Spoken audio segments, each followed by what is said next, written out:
Welcome back to the Keeping It Real with KC podcast. I, of course, am your host, KC Phoenix. I'm organizing my tarot cards from my tarot reading I just did. So, yeah, but this is lucky numbers. So, I am doing that. All right. Before I go any further, kirwkc.com, main podcasting platform.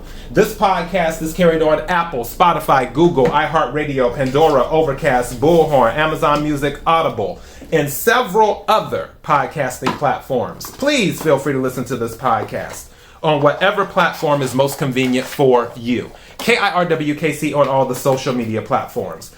All right, so it is time for the lucky numbers for Friday, September the 2nd. Happy Friday to everyone, too. For those who are not familiar with the lucky numbers, I have a large vase that has red balls with numbers on them. They're mixed in with crystals. I pull 6 numbers out, and those are your lucky numbers. Take what resonates, leave what doesn't. This is for entertainment purposes only. However, if you happen to win anything using the lucky numbers, please give the show a shout out or bless the CashApp, KIRWKC. So I pre-pulled the numbers, and I'm going to tell you a funny story.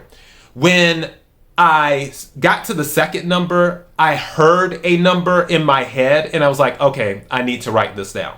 So, and I'll save that number for last.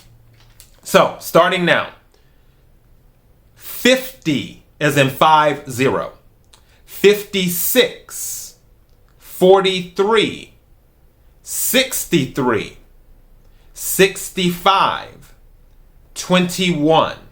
Let me read those back to you again.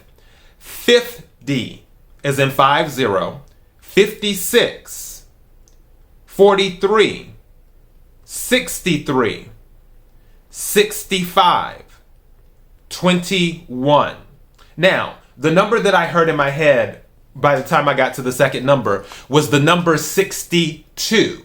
So there's a lot of 60s here. Because as soon as I got to 63, I was like, well, that's interesting. I heard 62 earlier. So, and then 65 came out, and I was like, okay, now we're in the 60s. So yeah, 62. If the number 62 is resonating with you, you might want to play that number. Or, one thing that I heard too, you may want to consider playing the numbers in the 60s. And I'm not saying all of them, but what I am saying is maybe like half of them. You never know. Experiment with that if it resonates with you. And do that. And it doesn't even have to be the ones I mentioned either. It could be any of the 60s that the lottery allows, because obviously they have caps on the number. Some go higher than others. All right, so those are your lucky numbers. Thank you, everyone, for supporting the podcast. I sincerely appreciate it. Until next time, be blessed.